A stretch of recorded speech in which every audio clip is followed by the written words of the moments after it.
चुनाव का लक्ष्य होता है सही काम के लिए सही व्यक्तियों को चुनना। क्या हम सही काम के लिए सही लोगों को चुनते हैं या फिर धर्म और जाति के नाम पर किसी को भी चुन लेते हैं? आपने कभी सोचा है कि हमारे देश में धर्म और जाति के नाम पर राजनीति क्यों होती है? इसकी शुरुआत कहाँ से हुई और उसके दुष्प्रभाव कितने घातक है? और कैसे इससे ऊपर उठकर हम अपने लोकतंत्र को मजबूत बना सकते हैं, ये सारी बातें हम इस वीडियो में जानेंगे, तो अंत तक बने रहें। आखिर ये धर्म और जाति के नाम पर राजनीति की शुरुआत कहाँ से हुई और लोगों में इस आधार पर वोट करने की मानसिकता इतनी प्रबल कैसे हुई, ये जानने के लिए हमें 7 दशक पीछे जाना पड़ेगा। बात है 1947 की, जब देश आज़ाद हुआ और 2 साल बाद देश का बंधारण बनकर तैयार हुआ और देश लोकतंत्र बना। हमने लोकतांत्रिक व्यवस्था अपनाई जो हमारे लिए नई थी। चुनावी प्रक्रिया, ये सब हमारे लिए नया था। उस वक्त के हालात भी हमारे लिए विपरीत और मुश्किल थे। देश में सिर्फ 16% साक्षरता थी। अंग्रेज़ों की फूट डालो और राज करो की राजनीति और कुछ नेताओं की संकुचितता और महत्वाकांक्षा की वजह से देश धर्म के नाम पर बढ़ चुका था। भारत के लोग जो आदिकाल से उदार और सहिष्णु थे, अब वह एक दूसरे धर्मों को संदेह की नज़र से देखने लगे थे। धर्म के नाम पर बंटवारे ने भारतीय समाज पर एक गहरा, व्यापक और लंबा असर छोड़ा, जो आज भी देश में धार्मिक संकुचितता के रूप में देखा जा सकता है। उस वक्त हमारा समाज कई जातियों और ज्ञातियों में बटा हुआ था। सिर्फ 16% साक्षरता थी। लोकतांत्रिक व्यवस्था नहीं थी। लोगों के लिए मुश्किल था यह समझना कि मतदान किस आधार पर करना है और लोकतंत्र में उसकी भागीदारी कितनी अहम है। 1991-92 में देश के पहले लोकसभा चुनाव हुए। उस वक्त राजनीतिक दलों के लिए भी अपना प्रचार करना मुश्किल था। उस वक्त सभी राजनीतिक दलों ने अपनी पार्टियों के साथ साथ लोकतंत्र का भी प्रचार किया। लोगों को कहा कि आप किसी को भी वोट दें, मगर वोटिंग ज़रूर करें। इस वजह से पहले चुनाव में 51% वोटिंग हुई। ज़्यादातर वोट कांग्रेस पार्टी को मिले। उसकी वजह थी कि कांग्रेस ने आज़ादी की लड़ाई में अहम भूमिका निभाई थी। इसलिए ज़्यादातर लोग कांग्रेस और उनके नेताओं का सम्मान करते थे, जो देश के पहले मतदान का आधार बना। और काफ़ी सालों तक लोग इसी आधार पर मतदान करते रहे और कांग्रेस की सरकारें बनती रही। यहाँ से नेताओं की भूमिका थी कि वह लोगों को लोकतांत्रिक ढांचे को समझाए, लोकतंत्र में उनकी भागीदारी, सही लोगों को चुनने की उनकी जिम्मेदारी को समझाए, लोगों को समझाए कि जब जनता सवालदार बनेगी तभी व्यवस्थाएं जवाबदार बनेगी, तंत्र जवाबदार बनेगा और सत्ता में बैठे लोगों की जवाबदेही तय होगी। इसकी बजाय नेताओं ने सत्ता में आने के बाद अपने रिश्तेदारों, पहचान वालों और अपनी जाति और धर्म के लोगों को प्राथमिकता दी, जिससे लोगों में जाति और धर्म की भावना प्रबल बनी और ये मतदान का आधार बनने लगी। लोगों को लगने लगा कि अपनी जाति और धर्म के लोगों को मत देने से हमें प्राथमिकता मिलेगी, हमारे छोटे मोटे काम हो जाएंगे। लोग ये समझने में असमर्थ थे कि लोकतंत्र में उसकी जिम्मेदारी है काबिल और जिम्मेदार लोगों को चुनने की, जो देश की समस्याओं को समझकर उसे सुलझाए और देश और समाज को आगे ले जाए और उसे मजबूत बनाए।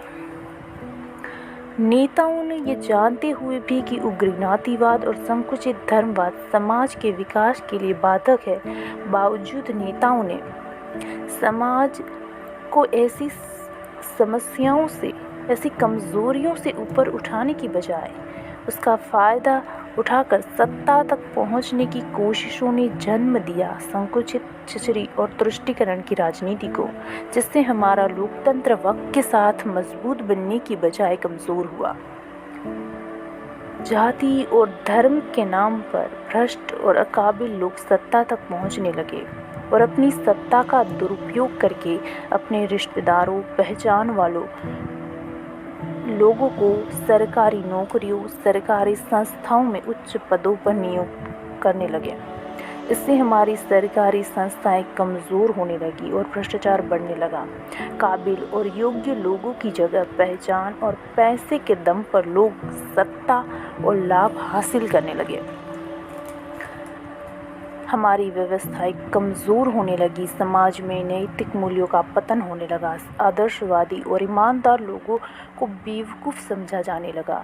हर छोटे मोटे काम से लेकर हर तरह के सरकारी काम करने के लिए पैसे और पहचान की ज़रूरत पड़ने लगी। लोगों का सरकार और सरकारी व्यवस्थाओं पर से भरोसा कम होने लगा। लोगों की देश के विकास में जो भागीदारी चाहिए थी वो नहीं मिली। इस तरह हमारा देश संभावनाओं के मुताबिक विकास नहीं कर पाया। अगर हमें अपने देश को भ्रष्टाचार, गरीबी, बेरोजगारी, अज्ञानता, अंधश्रद्धा और जड़ता जैसी समस्याओं से ऊपर उठाकर मजबूत बनाना है तो हमारे पास एक ही उपाय है कि हम अपने लोकतंत्र और लोकतांत्रिक मूल्यों को मजबूत बनाएं। जाति और धर्म से ऊपर उठकर काबिल, जिम्मेदार, दूरदर्शी लोगों को चुनें। जब काबिल और दूरदर्शी लोगों के हाथ में सत्ता आएगी तभी देश की समस्याएं सुलझेगी। लोकतंत्र को मजबूत बनाने के लिए देश के युवाओं को आगे आना होगा। जिस तरह राजनीतिक दल और नेता अपना प्रचार करते हैं वैसे ही हमें लोकतंत्र का प्रचार करना होगा। लोगों को समझाना पड़ेगा कि लोकतंत्र में उसकी भागीदारी कितनी अहम है और सही लोगों को चुनना उनकी जिम्मेदारी है। और जाति और धर्म के नाम पर गैर जिम्मेदारी से मतदान करना या फिर मतदान ना करना कितना घातक है हमारे बेहतर भविष्य के लिए, बेहतर कल के लिए। किस तरह हमारा लोकतंत्र में समझदारी से भाग ना लेना देश की व्यवस्थाओं को कमज़ोर बना रहा है। अगर हम ज्ञाति, जाति और धर्म के नाम पर बहकावे में न आकर काबिल, दूरदर्शी और जिम्मेदार लोगों को चुनते हैं, उनके हाथ में सत्ता सौंपेंगे तभी देश की समस्या सुलझेगी। हमारी सरकारी संस्थाएं, व्यवस्थाएं मजबूत बनेगी, देश आंतरिक तौर पर मजबूत बनेगा और देश का विकास होगा। उम्मीद करती हूँ कि आपको समझ में आया होगा कि हमारे देश में जाति और धर्म के नाम पर राजनीति और मतदान करने की शुरुआत कैसे हुई और ये कितना घातक है हमारे देश के लिए, हमारे बेहतर भविष्य के लिए, और कैसे हम अपने लोकतंत्र को, अपने देश को मजबूत बना सकते हैं समझदारी से, जिम्मेदारी से, योग्य, काबिल और दूरदर्शी नेताओं को चुनकर। याद रखिए, जब जनता करेगी सवाल, जनता उठाएगी सवाल, तो सिस्टम को देने होंगे जवाब, सिस्टम को बनना पड़ेगा जवाबदार। सवाल उठाए, सवालदार बने, लोकतंत्र का प्रचार करें, वोटिंग ज़रूर करें समझदारी से, जिम्मेदारी से, और लोकतंत्र में अपनी हिस्सेदारी निभाए। लोकतंत्र को मजबूत बनाने में अपनी जिम्मेदारी निभाए। जय हिंद।